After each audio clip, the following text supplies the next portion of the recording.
고등학교 입학을 앞둔 중3 학생들, 우리 학부모님들 굉장히 막연하고 혼란스러운 시기일 겁니다. 고등학교 입학하기 전에, 본 게임이 시작되기 전에 우리 아이 어떤 것들을 공부시키고 어떤 것들을 선행시키고 고등학교에 올려보내야 고등학교를 성공적으로 보낼 수 있을까라는 고민들이 너무나도 많으실 텐데요. 저도 사실 떠올려보면 고등학교 입학하기 전에 이 무렵에 선행을 하기 위해서 여러 학원들과 종합반 학원들을 떠돌았던 기억들이 납니다.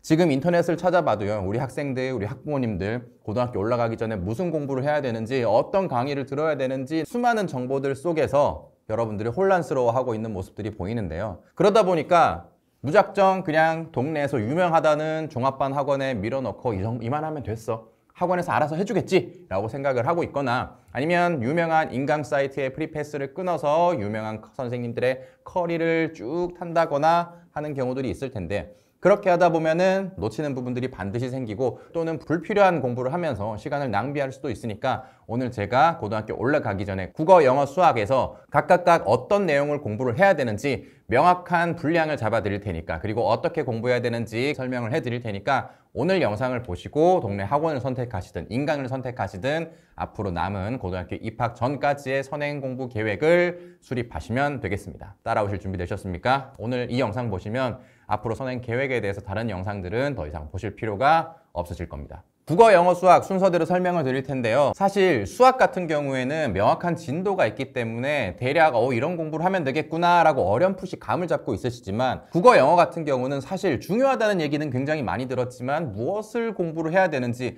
어떤 것들을 대비해야 되는지 조금 막연하실 겁니다. 일단 국어를 설명드리기 전에 고등학교 공부가 어떻게 구성되는지 크게 한번 설명을 드릴게요.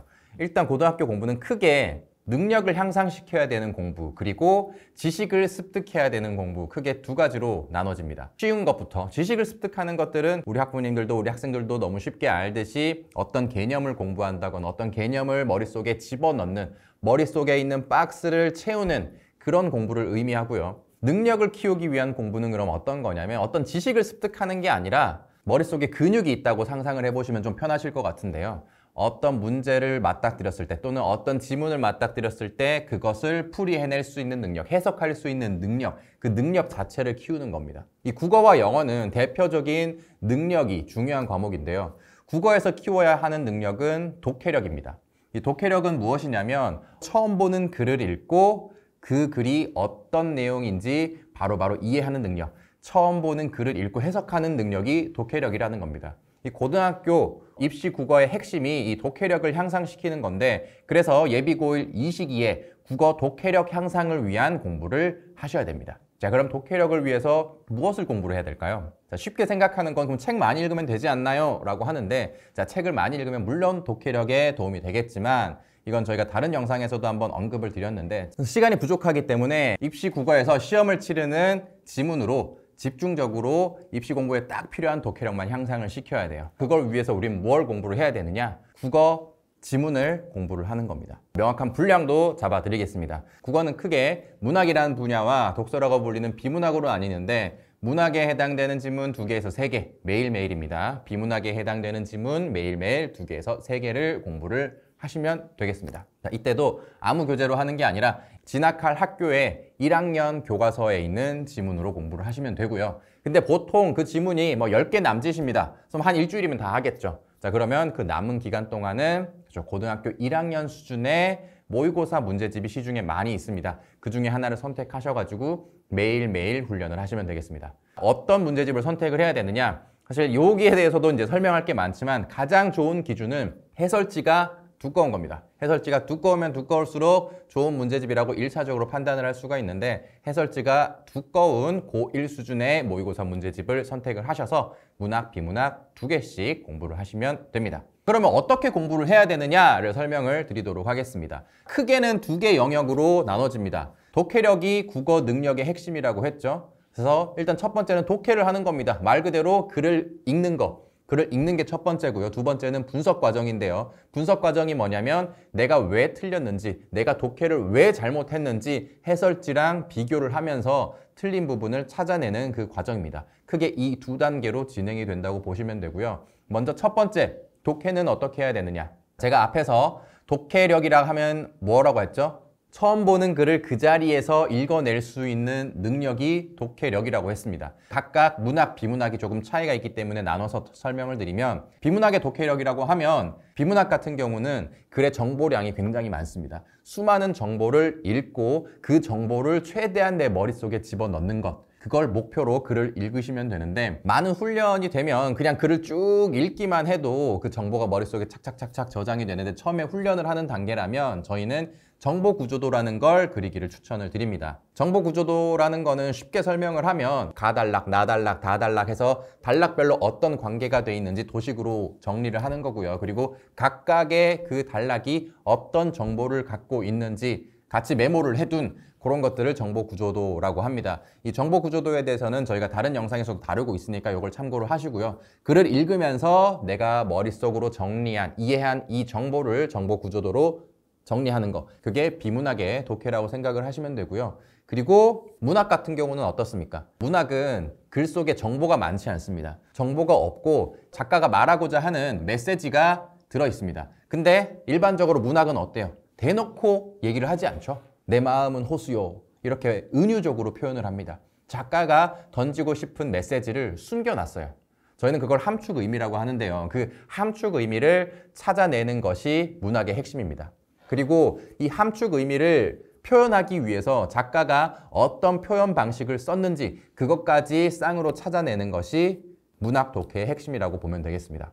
내 마음은 호수요 라고 표현을 하면서, 아, 이 사람은 그 마음이 되게 평안한 상태를 표현하려고 했구나. 아, 이거는 은유법을 이용해가지고 표현을 했구나. 이런 식으로 작가의 본뜻, 본심, 그리고 그걸 표현하기 위해서 어떤 표현 방식을 썼는지 그걸 찾아내는 게 문학 독해의 핵심입니다. 이렇게 문학, 비문학은 이런 기준으로 훈련을 하시면 되고요. 그럼 분석은 어떻게 하느냐? 분석 같은 경우에는 제가 처음에 어떤 문제집을 고르라고 했죠? 그죠? 집중을 하셨으면 다 기억하고 있겠죠? 해설지가 풍부한 문제집을 선택하라고 했습니다. 해설지가 풍부한 문제집을 선택하라고 말씀드린 이유가 뭐냐면, 내가 앞에서 독해한 이것과 해설지를 비교하면서 내가 뭘 틀렸는지를 찾아내야 되는 겁니다. 그렇게 능력이 향상되는 거예요. 내가 글을 읽는 과정도 중요하지만 내가 어떤 부분은 잘못 읽었는지를 알고, 그래서 그걸 개선해서 다음에 읽어야 내 능력이 향상이 되는 거겠죠. 그래서 해설지와 비교를 하면서 내가 어떤 부분을 어떻게 잘못 이해해서 정보 구조도가 해설지랑 다른지, 내가 어떤 부분을 어떻게 잘못 이해해서 함축 의미를 잘못 뽑아냈는지, 그것들을 하나하나 찾아내면서 내가 설명할 수 있을 정도로, 난 이러이러해서 틀렸어 라고 설명할 수 있을 정도로 그 이유를 찾아내는 게 이 분석 과정의 핵심입니다. 제대로 안 읽어서 틀렸어, 아이고 좀 실수로 틀렸어, 이런 가벼운 이유 말고 깊이 파고들어서 내가 어떤 부분에 어떤 내용을 잘못 이해해서 첫 번째 단락과 두 번째 단락의 상관관계를 잘못 이해해서 최대한 구체적으로 내 이유를, 틀린 이유를 분석을 해야만 능력이 향상될 수 있습니다. 운동을 할 때도 마찬가지잖아요. 어떤 운동을 할 때도 내가 열심히 훈련을 한 다음에 내 자세가 어디가 잘못됐는지 명확하게 파악을 하고 다시 훈련을 해야 능력이 향상되잖아요. 공부도 마찬가지입니다. 국어, 독해를 할 때 내가 무엇을 잘못했는지 명확하게 파악을 하시고 훈련을 이어나가셔야 다음번 할 때 계속 그 능력치가 향상이 되니까 틀린 이유를 구체적으로 명확하게 분석을 하시길 바라겠습니다. 정리를 하면 국어는 어떻습니까? 국어 같은 경우는 문학, 비문학 각각 하루에 2개에서 3개 정도 분량, 그리고 그거는 교과서 지문을 베이스로 하고 추가로 고1 수준의 모의고사, 해설지가 굉장히 두꺼운 거, 그리고 문학, 비문학은 각각 정보 구조도, 그리고 함축 의미와 표현 방식의 쌍, 요걸 분석을 하신 다음에 해설지랑 비교하면서 내가 왜 틀렸는지, 무엇을 틀렸는지 설명할 수 있을 정도로 훈련을 하시면 되겠다라는 거고요. 내가 능력이 부족하면 부족할수록 훈련량은 조금씩 더 늘려갈 수도 있는 겁니다. 2개, 3개는 아주 베이스, 가장 디폴트로 무조건 이 정도는 반드시 해야 된다라는 분량이고, 수준에 따라서 이 2개, 3개에서 더 늘리거나 하실 수는 있다라는 말씀을 추가로 드리도록 하겠습니다. 근데 국어는 학원 다닐 필요는 없나요? 이 능력 같은 경우는 어떤 선생님의 강의를 계속 듣는다고 내 능력이 향상되지 않아요. 선생님이 화려하게 지문 독해하는 걸 보면 내가 잘하고 있다라는 착각이 들기는 합니다만 내 능력이 향상되지는 않습니다. 이 TV에서 축구선수 축구하는 거 앞만 본다고 내 능력이 향상되지는 않잖아요. 내가 나가서 뛰어야지. 그래서 이 훈련 과목의 경우에는 수업에 의존할 필요가 적습니다. 여러분들이 집에서 훈련하는 게 가장 좋고요. 내가 틀린 문제를 분석할 때 해설지만으로 충분하지 않다면 그런 경우에만 인강을 발췌해서 사용을 하면 되는 거고요. 그리고 문학의 경우에 아까 제가 표현 방식이라는 말씀을 드렸습니다. 어떤 함축 의미를 표현하기 위해서 사용하는 표현 기법들이 있는데 내가 이런 뭐 은유법, 지구법, 뭐 무슨 시점, 무슨 인칭 이런 것들에 대해서 국어의 기본적인 표현 기법에 대한 지식이 너무 부족하다면 이 표현 방식, 표현 기법에 대한 문제집이나 강의를 아주 짧게 일주일 정도에 빠르게 훑고 지나간다고 생각하고 그거 정도만 지식 습득 차원에서 강의를 수강하시면 될 것 같습니다. 자, 그러면 두 번째는 영어입니다. 영어는 어떻게 할까요? 다행입니다. 국어랑 비슷합니다. 국어의 핵심이 독해력이었죠. 영어의 핵심은 해석력입니다.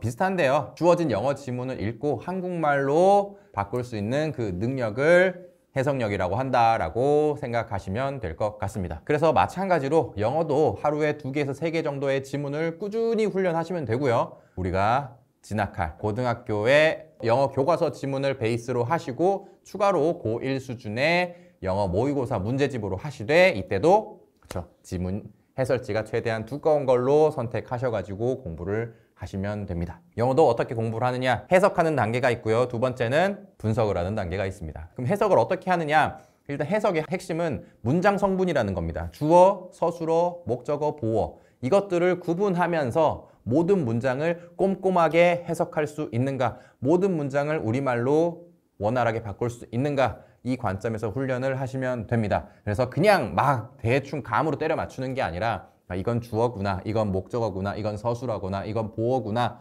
이렇게 구분을 해가면서 모든 단어를 한국말로 바꾸고 문장을 한국어로 바꿀 수 있는 수준까지 훈련을 하시면 될 것 같습니다. 물론 그 다음에 해야 되는 과정이 있지만 일단 지금은 기초를 다지는 과정이기 때문에 이 문장 단위로 훈련하는 것만 일단 연습을 하면 되겠고요.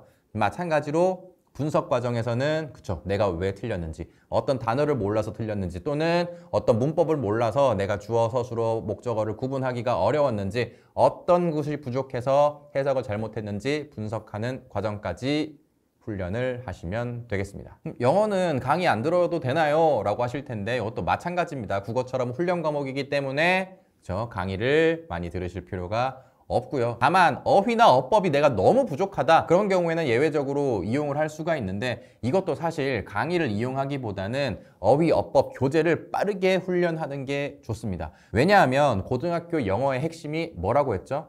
해석이라고 했습니다. 해석은 지문을 통해서 공부를 해야 되는 거고 모든 공부의 목적은 지문 해석으로 모여져야 됩니다. 그래서 어휘, 어법도 결국은 지문을 공부하면서 해석 훈련을 하면서 부족한 부분을 계속 채워나가는 게 베스트이기 때문에 일단 내가 이 고등학교 1학년 수준을 공부하기에 너무 떨어진다고 하는 경우에만 최대한 빠르게 어휘장, 그것도 100% 완벽하게 할 필요 없습니다. 일주일 안에 그냥 고등학교 어휘장 쭈르륵 후루룩 다 본다고 생각하고 기억이 좀 안 나도 돼요. 다시 나중에 지문을 읽으면서 암기를 하면 되니까 그렇게 공부를 하시면 되고요. 어법이 너무 부족하다라고 하는 경우에는 어법은 강의를 수강하실 수도 있는데 어법에도 크게 2가지가 있습니다. 품사어법이 있고 문장 성분에 필요한 어법이 있어요. 품사어법은 명사, 형용사 이렇게 사가 들어있는 어법이고요. 문장 성분 어법은 제가 앞에서 말씀드렸던 주어, 목적어, 서술어 이런 것들을 가리키는 어법입니다. 그래서 지금 고등학교에서 필요한 어법은 문장 성분에 필요한 어법이기 때문에 문장 성분 어법이 너무 부족하다라고 하시는 분들은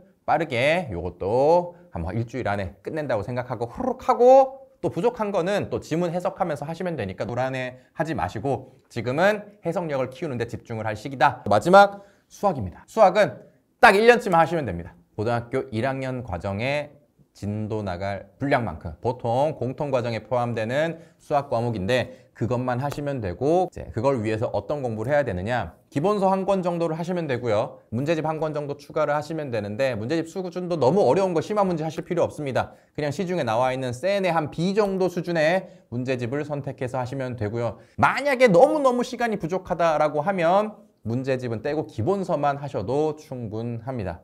의문이 드실 겁니다. 1년치 해가지고 어떡하나요? 요즘에 다 앞서 나가는데 저는 심지어 1학기 분량만 해가지고 서울대 왔고 저는 수학 수능에서 만점을 받았고요. 저희가 스터디코드에서 과거에 스카이에 입학한 학생들을 추적 조사를 해봤을 때 고1 수준 이하로 1년치 분량만 한 학생들이 약 70% 정도 됐습니다. 그래도 충분히 서울대에 갈 수 있다는 말입니다. 고등학교 수학 정복하는데 어렵지 않습니다. 너무 불안해하지 말고 1년치만 딱 하시면 되고요. 제가 왜 1년치를 하라고 말씀을 드리냐면 다른 수학 공부법 영상에서도 말씀을 드렸는데 수학은 어설프게 이해하지 않고 대충 진도만 빼면 아무 소용이 없기 때문입니다. 정말 개념을 제대로 이해하고 깊이 있게 파고들어서 내용을 완전히 내 것으로 만들고 그걸 바탕으로 문제풀이 훈련을 했을 때 정말 제대로 된 실력이 발휘가 되는 거기 때문에 1년치만 해도 시간적 여유가 없습니다. 그리고 국어 영어도 해야 되잖아요. 1년치만 정말 제대로 하시면 고등학교 수학 따라가는데 문제가 전혀 없어요. 그리고 나선형으로 발전되는 과목의 대표적인 게 수학인데요. 앞에 부분을 잘 다져놔야 뒤에 거도 잘 이해를 할 수 있고 거꾸로 앞에 것들을 또 잘 다지면 자연스럽게 이게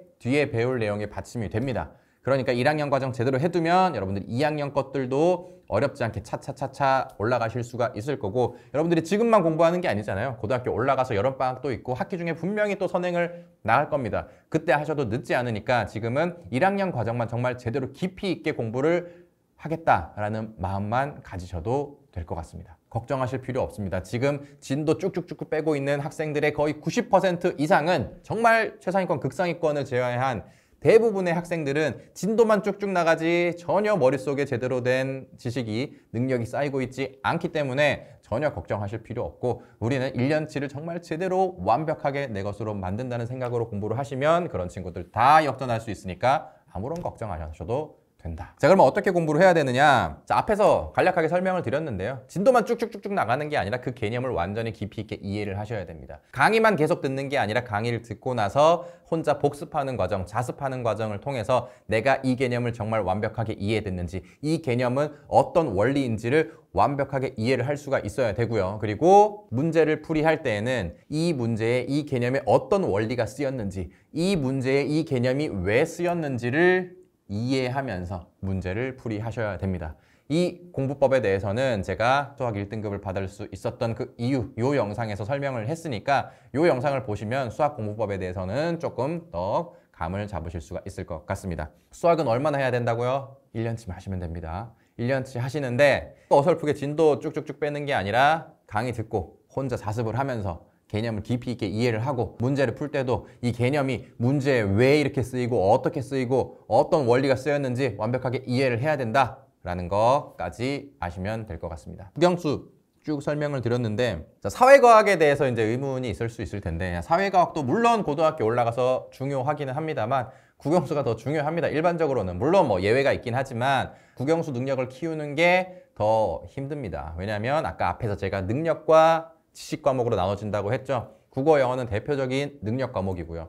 수학은 지식과 능력이 둘 다 중요한 과목인데 머릿속에 넣어야 되는 지식도 너무 많고 나중에 훈련해야 되는 능력도 너무 많습니다. 그래서 이 국영수 위주로 먼저를 하시고 사회과학 같은 경우는 물론 능력이 필요하지만 상대적으로 이 지식의 부분이 더 크기 때문에 이건 고등학교 올라가서 진도 맞춰서 수업 들으면서 공부를 하셔도 어느 정도 커버가 가능합니다. 그러니까 지금은 국영수 위주로 다 하시되 시간이 너무 남는다 또는 내가 정말 사회과학이 너무 부족하다 그런 경우에만 추가를 하시면 될 것 같습니다. 국어, 영어, 수학 각각 이 분량 제가 정해드렸으니까 자 오늘 이 영상을 보는 이날 기준으로 우리가 고등학교에 입학할 3월까지 남은 기간이 있을 겁니다. 그 기간에 내가 얼마나 공부를 해야 될지 딱 정해드렸으니까 이걸 나누면 그쵸, 월 단위 계획이 나오고 주 단위 계획이 나오고 일 단위 계획이 나오겠죠. 그렇게 계획을 지금부터 차근차근 세우셔서 공부를 하시길 바라겠습니다. 계획에 대해서도 말씀드릴 게 많이 있는데 이건 다음 영상에서 제가 또 설명을 드릴 텐데 일단 제가 오늘 정해드린 이 미션을 세부적인 계획까지 세워서 공부를 하시면 빠짐없이 고등학교 입학 전까지 국어, 영어, 수학은 여러분들이 준비를 하실 수가 있다.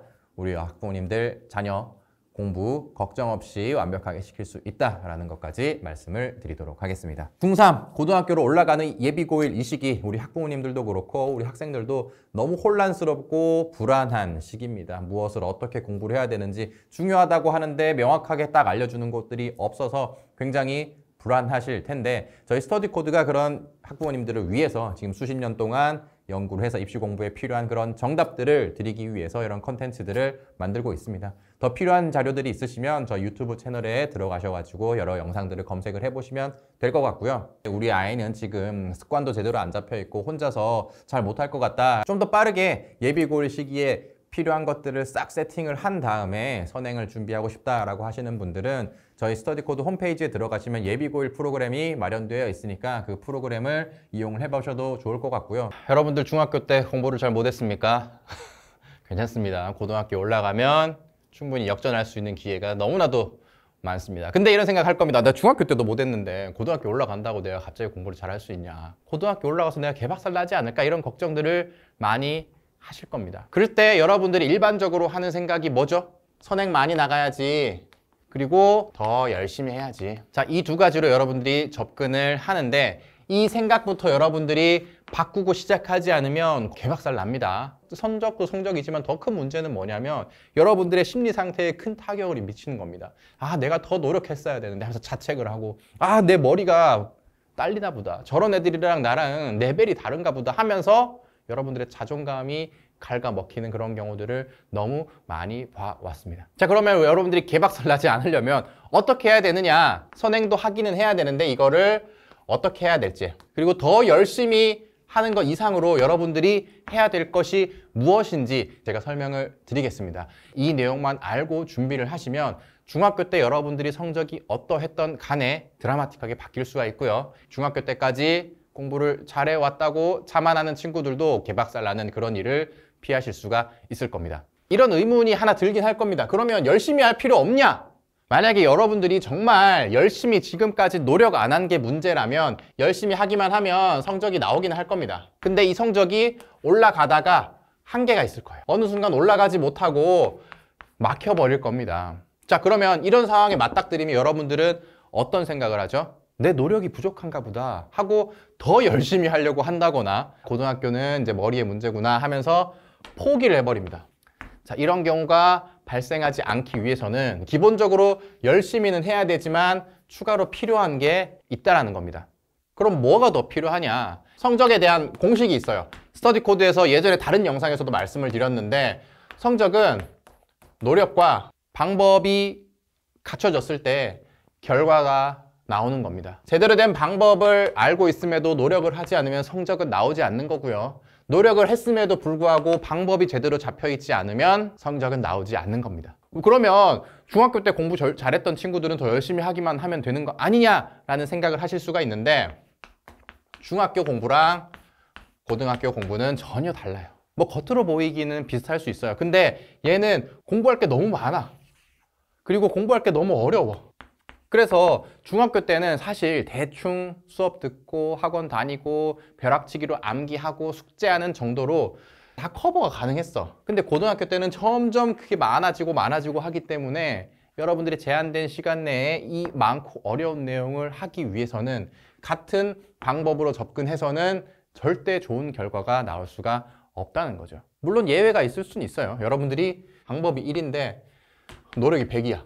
그럼 성적이 100 나오겠지. 근데 또는 머리가 너무 좋아. 방법이 100이야. 근데 노력이 1이야. 성적이 나올 수 있겠죠. 근데 우리는 사실 일반인이기 때문에 이런 방법을 갖춰야 될 필요가 있고요. 노력도 어느 정도 해야 됩니다. 그래서 고등학교 올라가기 전에 방법을 갖춰둬야 여러분들이 노력을 했을 때 벽을 뚫고 계속 올라갈 수가 있다는 겁니다. 선행을 하기 전에 방법을 먼저 잡고 선행을 하셔야 여러분들이 선행하는 것들이 고등학교 때 올라가서 필요한 능력과 지식으로 따박따박 쌓일 수가 있는데 잘못된 방법으로 선행을 한다? 선행이 무의미해질 수가 있습니다. 그래서 지금 방법을 먼저 다져야 된다. 여러분들이 어떤 시선으로 보고 있을지 이해가 돼요. 아씨, 니들 지금 스터디 코드니까 이거 하라고 하는 거 아니냐라고 할 텐데 스터디 코드 안 해도 괜찮아요. 안 해도 되는데 노력을 했음에도 결과가 안 나오면 얼마나 억울해요. 그러니까 제대로 먼저 방법을 잡고 올라가셔라는 거고 댓글에 좀 선배들이 달아주셨으면 좋겠어. 중학교 때처럼 암기로 들이박다가 성적 폭락한 선배들이 있으면 밑에 댓글 좀 달아주세요. 분명히 있을 겁니다. 그러면 이 방법이 뭐냐라고 여쭤보실 텐데 여기서 뭐 다 설명드리기는 너무 길고 가장 핵심이 되는 건 뭐냐면 암기 위주로 공부를 했다면 고등학교는 이해 위주로 공부를 해야 된다. 그래서 이해라는 키워드를 머릿속에 잡고 앞으로 모든 선행을 하셔야 된다라는 걸 말씀을 드리도록 하겠습니다. 그래서 어떤 공부를 하든 지금까지 내가 무조건 암기 위주로 접근을 했다면 이해를 하기 위해서는 어떻게 해야 될까라는 생각을 갖고 컨텐츠들을 찾아보시면 고등학교 공부 방법을 익히는데 좀 도움이 되실 겁니다. 왜 이해를 해야 되는지, 그리고 과목별로 어떤 포인트들을 이해해야 되는지, 어떤 관점에서 공부를 해야 되는지에 대해서는 스터디 코드에 뭐 다른 컨텐츠들 많이 있으니까 유튜브에서 한번 검색을 해 보시고요. 고등학교 공부법으로 전환을 했다라는 가정하에 선행은 무엇을 얼마만큼 해야 되는가? 국어, 영어, 수학. 일단 국어의 핵심은 독해입니다. 독해. 문학이 있고요. 비문학이 있습니다. 각 2에서 3개 지문 매일매일 고등학교 올라가기 전까지 하세요. 이걸 어떤 문제집으로 하느냐? 학교가 정해졌다면 그 학교 사이트에 들어가 보거나 학교 앞 서점에 가보시면 어떤 출판사의 문제집으로 하는지가 결정이 되어 있을 겁니다. 그러면 자습서 플러스 고1 수준 모의고사 문제집으로 하셔라. 그리고 문학 같은 경우는 추가적으로 표현 방식이라는 거, 여기에 대한 강의 또는 교재를 선택하시면 되는데 어떤 강의나 교재를 선택해야 되는지는 제가 다음 영상 다루도록 하겠습니다. 영어, 어휘가 있습니다. 그리고 어법이 있고 해석 훈련이 있습니다. 2개에서 3개 지문, 얘도 마찬가지면 똑같습니다. 자습서, 모의고사 똑같이 하면 되고, 어휘 같은 경우에는 어휘집 1권, 어법은 문장 성분 어법을 하면 되는데, 자, 이거는 어떻게 해야 되느냐? 자, 요거는 제가 이전 영상 강의 추천까지 해둔 게 있으니까 요건 요 영상을 체크해 보시면 될 것 같습니다. 그리고 요 2가지를 함에 있어서 필요한 강의도 있을 수 있어요. 플러스 알파로 강의 수강을 하시면 되는데 요것도 이전 영상, 다음 영상을 참고하시면 되겠다.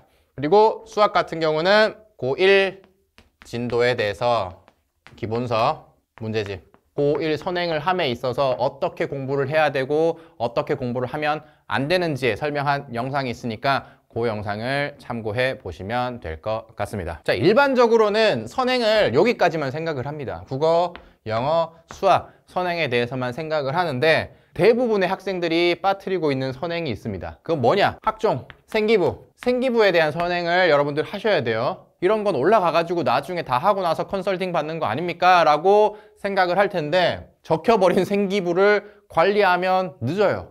활동을 안 하고 넘어가 버린 시간을 되돌릴 수 없기 때문에 이 학종, 생기부 준비를 미리 여러분들이 해둘 수만 있다면 딱 필요한 것들만 효율적으로 할 수 있고 그 시간을 아껴서 학과 공부에 집중을 할 수가 있겠죠. 그래서 지금 할 수 있는 건 뭐냐?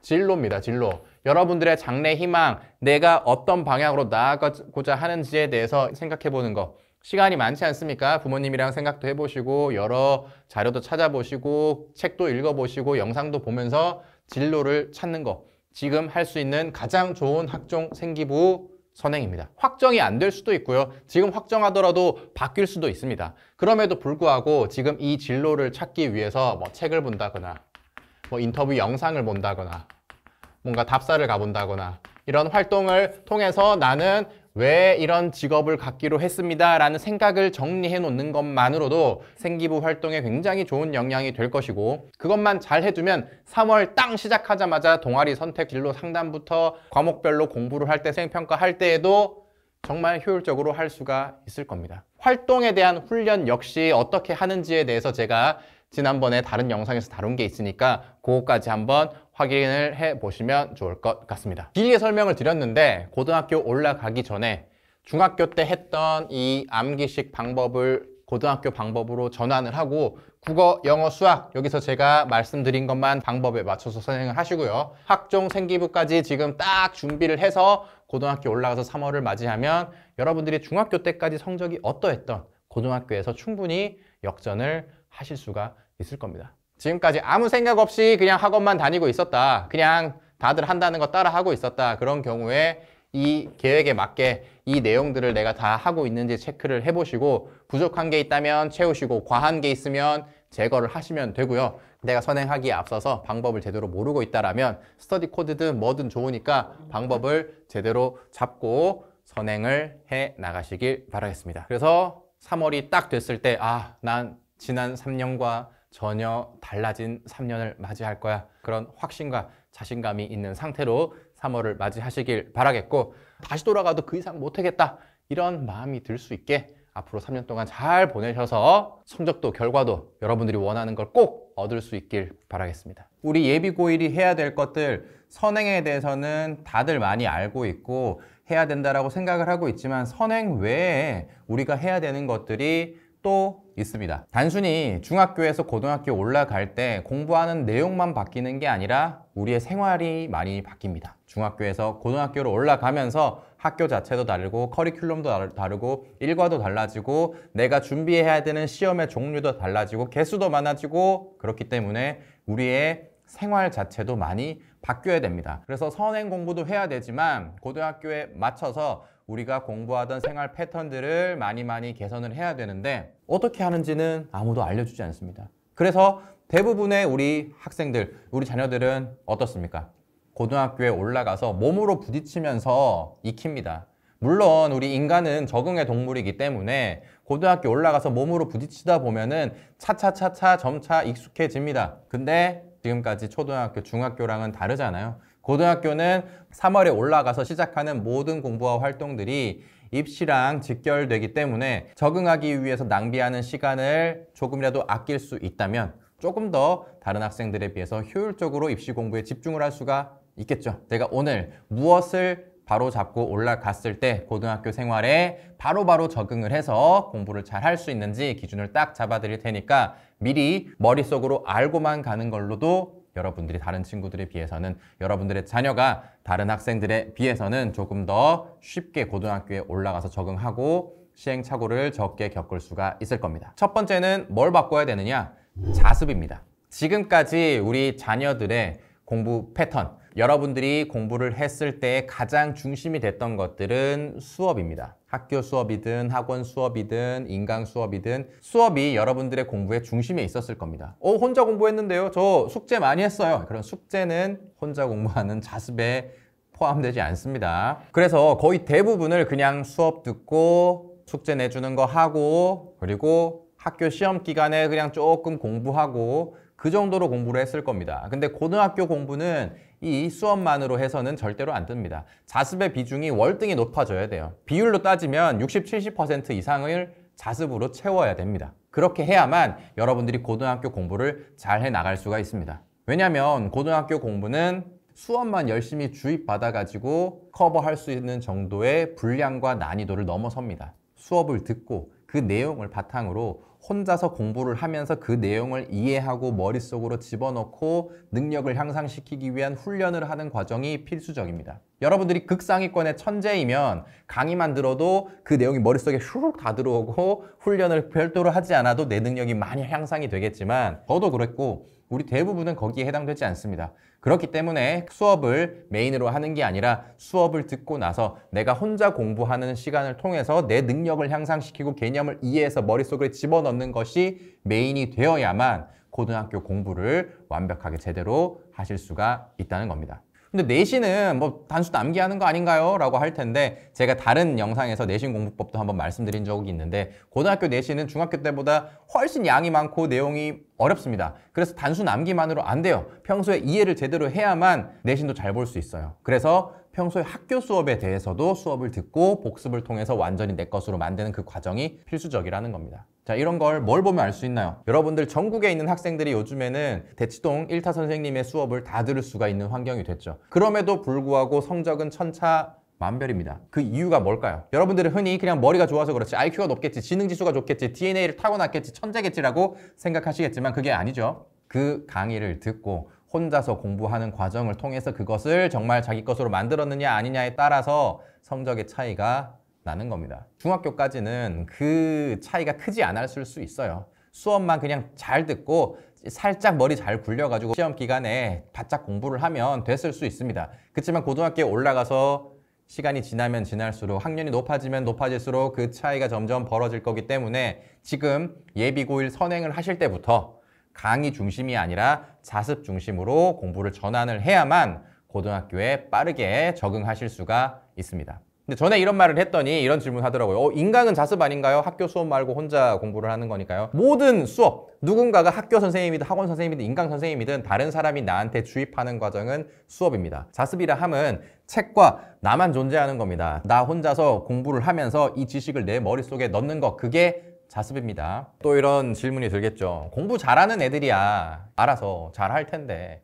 나는 책 봐도 뭔 말인지도 모르는데 자습이 의미 없는 거 아닙니까? 근데 수업은 당연히 들어야죠. 아직 배우지 않은 내용을 여러분들이 공부를 하는 거기 때문에 수업은 반드시 들어야 됩니다. 최상위권들도 수업은 들어야 돼요. 근데 수업을 듣고 거기서 끝나면 안 된다는 거죠. 수업을 듣고 나서 거기서 끝내는 아이들이 공부를 이제 못 하는 거고요. 그걸 듣고 내가 다시 한번 곱씹으면서 이해를 해보고 잘 이해가 안 되는 것들은 더 깊이 파고들어서 공부를 하는 자습을 했던 친구들이 공부를 잘 하게 되는 겁니다. 수업이 필요 없다는 얘기가 아닙니다. 수업을 듣고 혼자 하는 시간이 필수적으로 필요하다. 반드시 필요하다라는 말씀을 드리는 겁니다. 근데 막상 앉아서 수업 듣고 나가지고 혼자 하려니까 너무 막연하고 어떻게 해야 되는지 모르겠는데요 라고 하실 텐데, 그래서 이제 사실 저희 스터디 코드가 그런 자습 시간에 내가 무엇을 어떻게 얼마나 공부를 해야 되는지 명확한 입시 공부의 기준을 드리기 위해서 수년 동안 명문대생들과 우리 학생들을 분석을 하면서 공부의 기준을 잡아 드리는 건데, 스터디 코드가 아니어도 좋으니까 요즘에 유튜브에 정보들 많잖아요. 그런 다양한 정보들을 활용을 해서 내가 자습 시간에 무엇을 공부해야 되는가 관점에서 정보를 한번 찾아보세요. 그냥 쏟아지는 정보를 그냥 막 머릿속에 넣는 게 아니라 내가 수학 자습 시간에는 어떻게 공부를 해야 할까? 국어 자습 시간에는 어떻게 공부를 해야 할까? 이런 것들을 찾는다는 관점에서 정보를 찾아보시길 바라겠습니다. 그런 정보들을 다 하나하나 찾기가 어렵다면 스터디코드 홈페이지에 과목별 유료 강의 있으니까 그걸 참고를 하시면 될 것 같고요. 여튼 중요한 거는 자습 시간이 있어야만 내 능력이 제대로 향상이 되고 그게 고등학교 공부에선 굉장히 중요하다라는 게 첫 번째였고요. 두 번째는 뭘까요? 계획이 있어야 됩니다. 공부 계획. 계획 중요하다는 얘기 너무 많이 들으셔가지고 뻔하게 생각하실 텐데, 그리고 뭐 저 이미 계획이 있는데요 라고 생각하실 수도 있을 겁니다. 근데 이제 고등학교 같은 경우는 공부할 게 너무 많습니다. 여러분들이 직접 경험해보지 못한 수능이라는 공부도 해야 되고요. 매 학기마다 2번의 내신 시험이 있습니다. 중학교 때는 뭐 1학년 때는 안 보기도 했고 했잖아요. 내신 시험 사이사이에 수능을 대비하기 위한 모의고사들도 계속 껴있고요. 그 사이사이에 그쵸, 학종을 위한 각종 교내 활동들이 채워져 있습니다. 그걸 계속 해 나가기 위해서는 여러분들이 스스로 계획하는 습관이 잡혀 있어야 됩니다. 이거 영상을 어머님이 많이 보시고 계실 텐데, 우리 어머님이 앞으로 고등학교 3년 동안 계속 계획을 세워주실 수가 없어요. 왜냐하면 학부모님들이 할 수 있는 범위를 넘어섭니다. 해야 될 것도 너무 많고 내용도 어려워지고 더 복잡하고 그러기 때문에 우리 자녀가 스스로 계획을 세워서 공부할 수 있는 습관을 지금 딱 잡아 두셔야 돼요. 왜냐하면 3월 시작하면 너무 그냥 정신없이 쭉 흘러가기 때문에 이 공부에 끌려갑니다. 학교 생활에 끌려갈 수밖에 없어요. 그래서 지금부터 계획을 착실하게 세우는 훈련을 잘 해 두셔야 고등학교에 올라가서 그 수많은 시험과 공부 사이에서 흔들리지 않고 내 기준을 갖고 공부를 할 수 있게 될 겁니다. 지금까지 해왔던 대로 하고 싶은 공부하고 옆에 잘하는 애들 공부하는 거 따라서 하고 하다 보면은 반드시 구멍이 날 수밖에 없어요. 그런 구멍을 빈틈없이 메우려면 정확한 계획이 필요하다라는 거 명확하게 알고 가시고요. 이런 생각 하실 수 있습니다.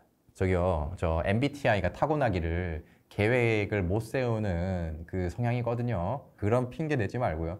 그 MBTI 그 검사한 게 의미가 있으려면 나는 계획이 부족한 사람이구나. 그러면 계획에 더 신경을 써야겠구나 라고 생각을 바꿔서 그쪽을 더 발전시키려고 노력하는 게 MBTI의 진정한 가치입니다. 그런 걸 핑계 댈 생각하지 말고 더더욱 계획에 신경 써서 고등학교 올라가서 너무 즉흥적으로 하지 않게 여러분들한테 맞는 계획법을 잘 잡아서 훈련을 하시란 말입니다. 세 번째는 진로입니다. 진로를 명확하게 해둬야 된다. 자, 이거는 제가 다른 영상에서 이미 한번 말씀을 드렸는데, 고등학교 올라가면 수많은 선택을 해야 돼요. 수많은 활동도 해야 됩니다. 그럴 때 가장 좋은 기준이 되는 게 진로입니다. 진로가 정말 명확하게 잡혀 있을 경우에는 어떤 공부를 하다가 더 중요한 과목, 더 덜 중요한 과목, 그리고 내가 수많은 과목 중에 선택을 해야 될 때 어떤 과목을 선택해야 할지, 동아리를 할 때, 활동을 할 때 어떤 부분에 더 선택과 집중을 해야 하는지 명확한 기준이 될 수 있는 게 진로입니다.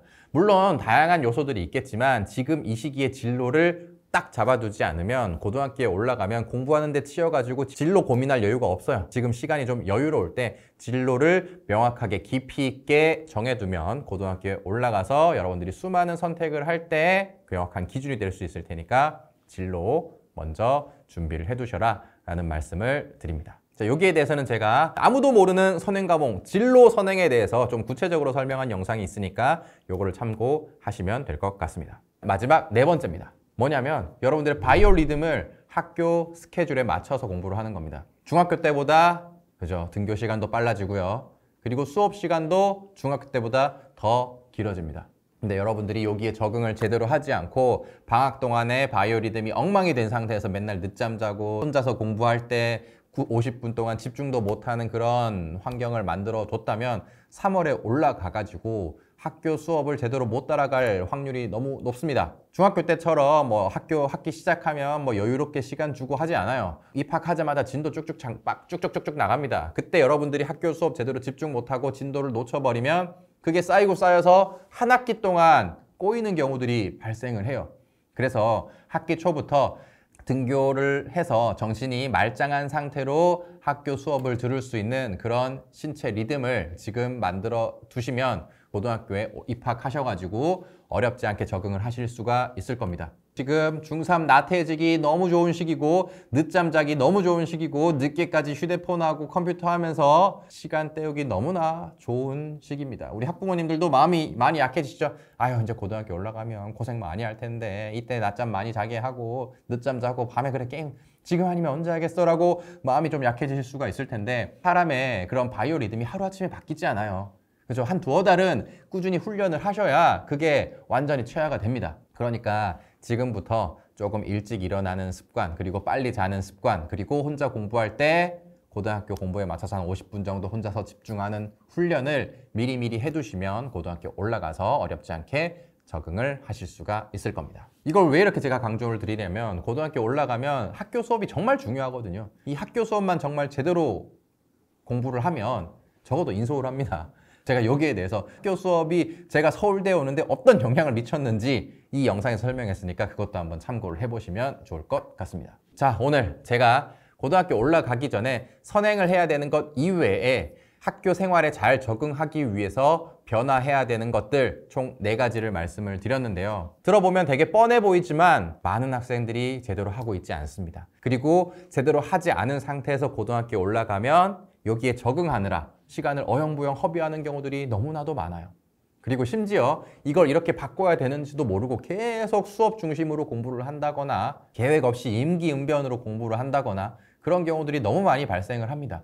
이걸 고2, 고3 가서 깨달으면 그죠, 시간은 돌이킬 수가 없죠. 지금 3월에 입학하기 전에 미리미리 이런 것들을 잡아두고 올라가시면 정말 시간 낭비하지 않고 고등학교에 바로바로 적응을 할 수가 있으니까 미리미리 잘 준비를 해 두시길 바라겠습니다.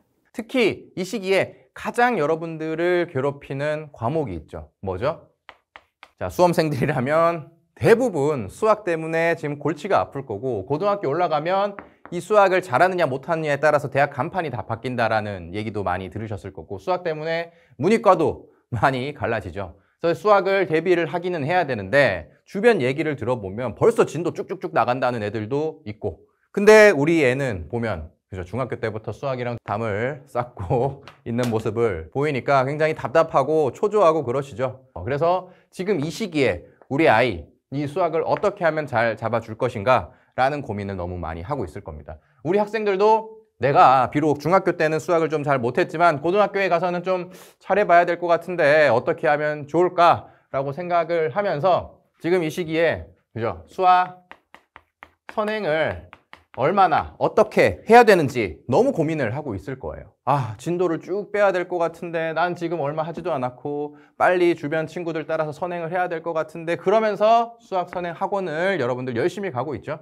아마 수학 선행에 신경을 안 쓰고 있는 학생들은 거의 드물 겁니다. 그런데 제가 오늘 이 영상을 왜 찍느냐, 수학 선행을 하는 학생들의 80에서 90%가 잘못하고 있어요. 수학 선행을 너무 잘못하고 있기 때문에 이대로 수학 선행을 하면 고등학교 올라가서 개고생은 개고생대로 하고 수학 성적은 안 나오고 또다시 수포자가 되고 수학은 재능의 문제니 하면서 여러분들의 자신감과 자존감을 굉장히 많이 꺾어 놓을 겁니다. 그래서 수학 선행을 어떻게 우리들이 잘못하고 있고 어떻게 해야 제대로 된 선행을 할 수 있느냐에 대해서 오늘 설명을 드릴 거고요. 수학 선행을 본격적으로 시작하지 않은 학생들 같은 경우는 오늘 영상을 보시면 시행착오를 굉장히 많이 줄이실 수가 있을 거고, 지금 생각 없이 진도 쭉쭉 나가고 있는 친구들 중에서 오늘 영상 보면 아, 내가 지금까지 했던 게 개고생일 수 있겠구나 라고 깨달음을 얻는 시간이 될 테니까 한번 보시길 바라겠습니다.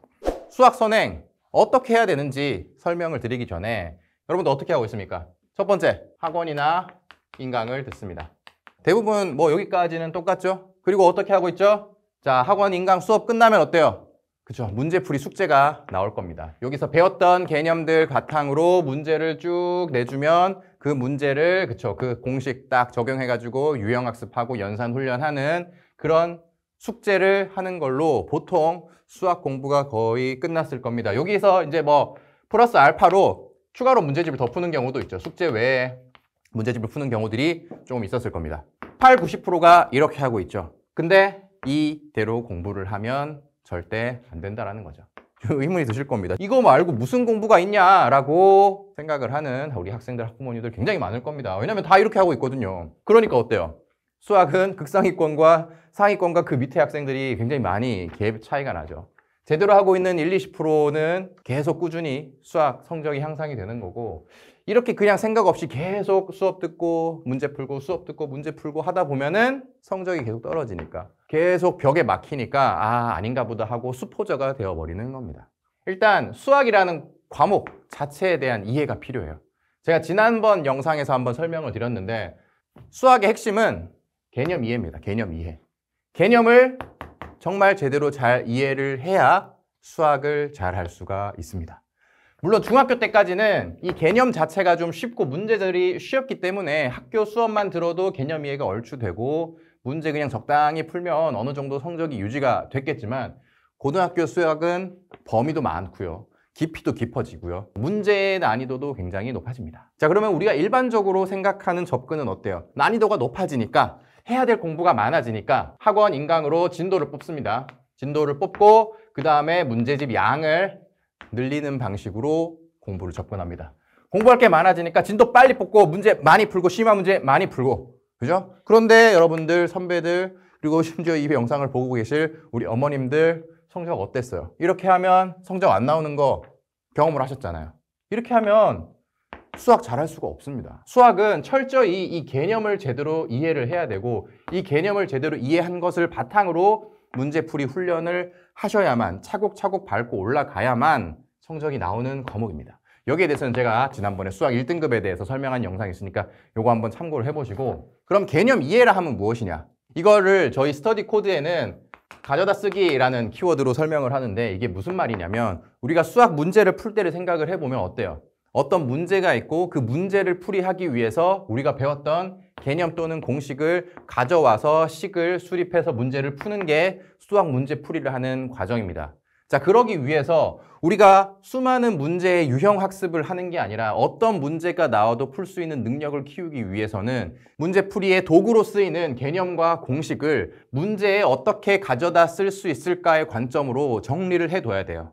그러려면 어떻게 해야 됩니까? 우리가 공부한 이 모든 개념과 공식에 대해서 완벽하게 그 원리를 이해를 하고 있어야 되고요. 그리고 어떤 문제에, 어떤 상황에, 어떤 원리의 개념과 공식을 끄집어 와야 할지 그 개념과 문제의 쌍을 머릿속에 잘 저장을 해둬야 됩니다. 여기에 대해서는 뭐 다른 영상이나 스터디 코드 본강의 참고를 하시면 될 것 같고, 자, 그러면 이 공부를 선행하는 과정에서 가장 최우선 순위로 해야 되는데, 이거를 우리는 어떻게 훈련을 할 수가 있을까요? 학원 인강 수업만 들으면 이 과정이 머릿속으로 휘리릭 되는 극상위권, 상위 1%의 수학 천재들이 있습니다. 그렇지만 여러분들도 그렇고 저도 그렇고 여기에 해당될 가능성은 그죠, 극히 드뭅니다. 그러면 어떻게 해야 되겠어요? 우리는 학원 수업 인강을 듣고 나서 뭔가 이 공부를 하는 과정이 필요할 거고요. 그리고 이 우리가 연산훈련, 유형학습을 하던 이 문제풀이 훈련 시간도 이 관점에서 훈련을 할 필요가 있다는 겁니다. 여기까지 이해가 되셨으면 우리가 하지 말아야 되는 것부터 먼저 설명을 드릴게요. 하지 말아야 되는 걸 명확하게 해야 어떻게 해야 되는지 대안도 나오겠죠. 개념 공부를 수업만 듣는 것에서 끝내는 것은 상위 1%가 아닌 이상은 하지 마셔야 됩니다. 개념 공부를 하고 문제를 풀이하기 전에 우리한테 꼭 필요한 게 있죠. 뭐죠? 자습이 필요하다. 자습이 절대적으로 필요합니다. 우리는 학원 수업만 들어서, 인강만 들어서는 이 개념을 완벽하게 이해할 수가 없어요. 수업을 듣고 나서 자습을 통해서 내가 수업에서 배웠던 이 개념을 내가 정말 제대로 이해하고 있는가를 정말 깊이 있게 공부하는 과정이 필요합니다. 어떻게 보면 학원 수업을 듣는 시간 이상으로 자습 시간이 필요하다는 거죠. 수업을 1시간 들었어요. 보통 1시간 정도는 자습을 해야 돼요. 최소. 하다 보면 아마 자습 시간이 더 길어질 텐데 여튼 기계적으로라도 학원 수업 이상의 자습 시간을 확보를 해서 배웠던 개념을 그냥 공식 암기하는 게 아니라 이 관점에서 이해를 해야 된다는 거죠. 그리고 또 하면 안 되는 게 뭔가요? 문제풀이 할 때 우리가 일반적으로 하는 방식은 어때요? 저 위에 A라는 공식을 배웠습니다. 그러면 문제가 문제 2, 문제 N번까지 쭉 있어요. 그러면 이걸 그대로 적용해가지고 풀이하는 문제, 아주 조금의 변형만 있어서 같은 개념 공식을 그대로 적용하는 보통 연산 훈련처럼 공부를 하거나 유형학습의 공부를 합니다. 이렇게 하면 어때요? 우리가 어떤 문제를 보고 특정 개념을 가지고 올 수가 있어야 되는데 이런 식으로 별 고민 없이 이 개념 앞에서 배운 거 그대로 적용이라고 하면 왜 이 문제에 이 공식을 적용하는지, 왜 이 문제에 이 개념을 적용하는지를 모르는 상태에서 한다는 거죠. 여러분들이 이 문제, 여기에 개념 밑에 딸려있는 문제에 이 공식을 적용하는 이유가 뭐죠?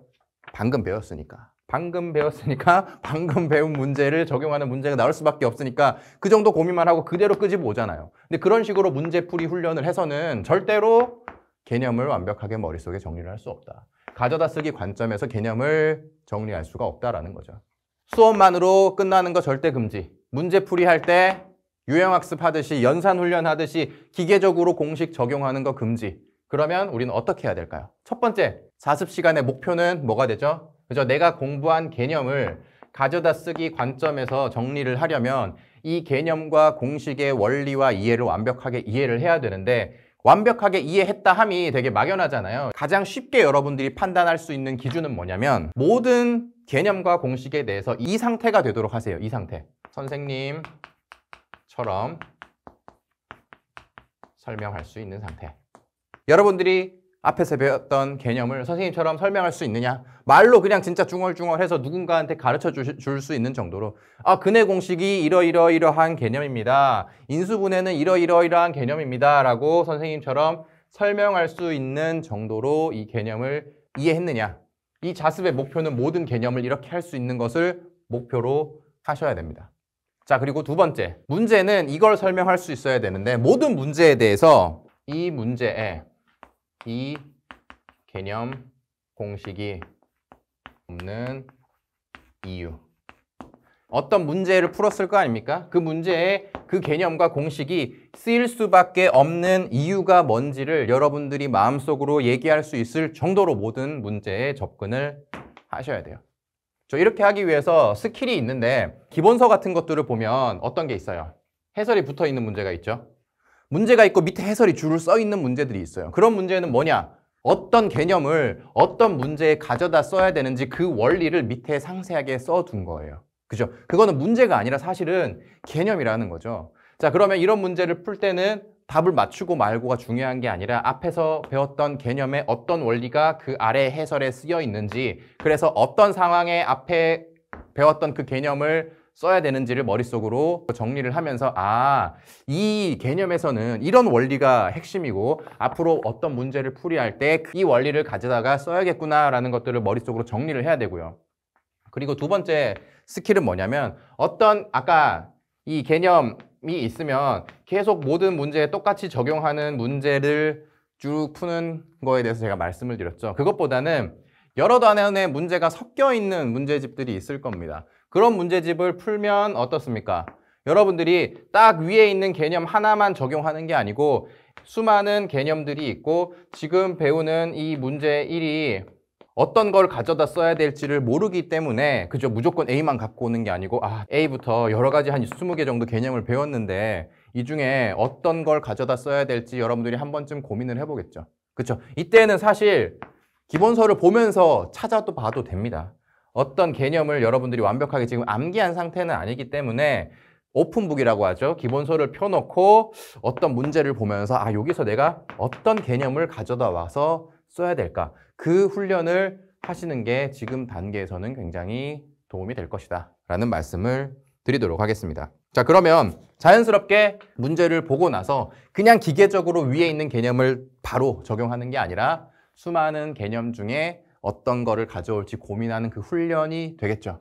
그죠? 그런 식으로 문제풀이 훈련을 지금 단계에서 선행을 하는 단계에서는 훈련을 하셔야 됩니다. 물론 심화 단계가 돼서는 이것보다 고차원의 문제를 풀면서 여러분들이 심화 문제 훈련을 해야 되겠지만 심화 문제는 이런 기본적인 문제의 결합들이에요. 그렇다면 여러분들이 이 기본적인 문제와 개념의 쌍을 제대로 이해를 해둬야만 이것들이 결합된 심화 문제도 풀 수가 있겠죠. 그러니까 욕심 부리지 말고 지금 선행하는 이 단계에서는 문제를 풀 때도 개념 이해 관점에서 가져다 쓰기 관점에서 문제 풀이를 해야 된다. 답을 맞추고 틀리고는 계산 실수하고 이런 거 전혀 상관이 없다. 문제를 보고 개념과 연결시킬 수 있는 그 힘만 지금 키우면 된다라는 겁니다. 그래서 심화 문제는 여러분들 학기 올라가서도 충분히 하시면 되고 사실 이렇게만 해도 지금 고1 3월 되기 전까지 시간이 굉장히 부족할 겁니다. 그러니까 너무 욕심 부리지 말고 이렇게 개념 공부를 한다고 생각하시면 되고 내가 만약에 지금 학원, 인강, 수업만 듣고 문제만 드립다 풀고 이런 관점에서 개념을 머릿속에 제대로 정리를 안 했다. 아마 80, 90% 학생들이 그러고 있겠죠. 그렇다면 빨리 정신을 고쳐먹고 그죠? 자습하는 시간을 확보해서 지금까지 공부했던 개념들도 이 관점에서 다시 한번 정리를 해보시고 지금 선행을 어떻게 해야 될지 고민하고 있는 친구들은 학원 인강 좋은 거 듣는 거 물론 중요합니다만 그걸 듣고 나서 혼자서 어떻게 이 자습을 해야 될지에 대해서 머릿속에 완벽하게 잡은 다음에 시행착오를 줄여 나가시길 바라겠습니다. 이렇게 공부를 하면 되는데 얼만큼 해야 되느냐? 보통 그쵸? 우리 수많은 학생들이 진도를 그냥 무조건 많이 빼는 게 좋다라고 생각을 하죠. 근데 제가 지난 시간에 다 모든 과목 통틀어서 이제 설명을 드렸는데 수학은 얼만큼 해야 된다고요? 그죠? 선행은 1년치. 수학 1년치만 선행을 하시면 되는데 그죠? 기본서 문제집 한 권입니다. 여기다 선행은 이만큼만 하면 되는데 여러분들이 혹시나 중학교 때 공부를 제대로 안 했다. 그러면 중학교 때 것 중에 우리가 복습을 필수적으로 해야 되는 항목이 또 있습니다. 중학교 도형. 왜냐하면 중학교 때는 우리가 정규 수업 시간에 도형이라는 부분을 배웁니다. 근데 고등학교에서는 배우지 않지만 수능에 출제가 되고 내신에도 출제가 돼요.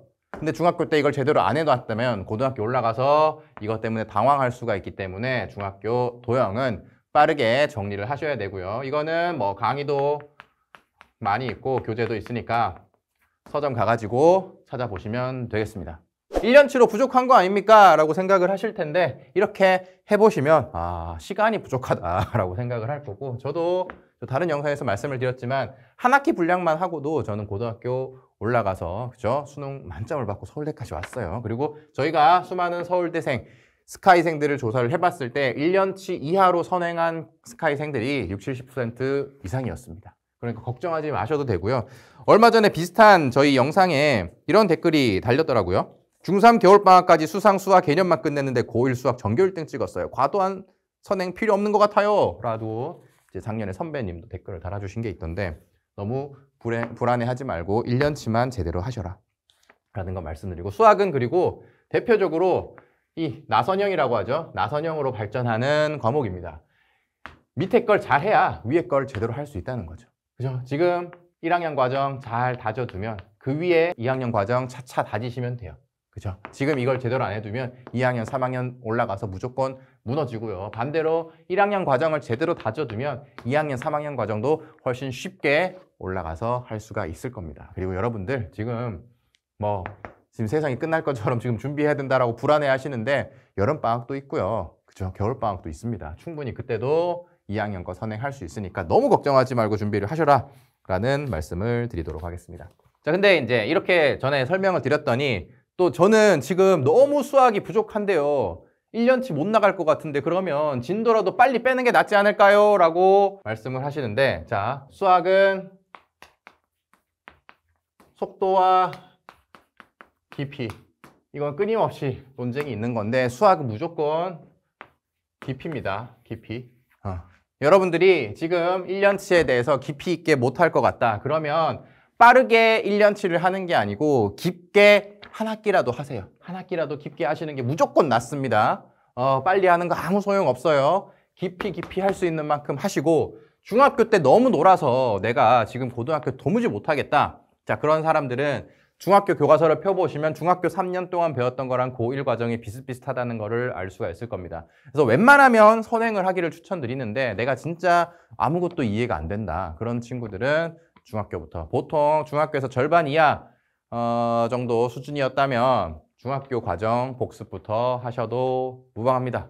물론 남들보다 조금 늦긴 하겠지만 아까 비슷하다고 했죠. 중학교 3년 과정을 정말 제대로 하면 고1 과정의 선행도 어느 정도 효과는 있으니까 너무 부족한 친구들, 내가 너무 못해 먹겠다 하는 친구들만 하시면 되겠습니다. 자, 이 수학에 대해서 제가 아까도 말씀드렸는데 수학 1등급을 어떻게 내가 받을 수 있었는가에 대한 영상 있으니까 다른 영상 한번 참고를 해보시고요.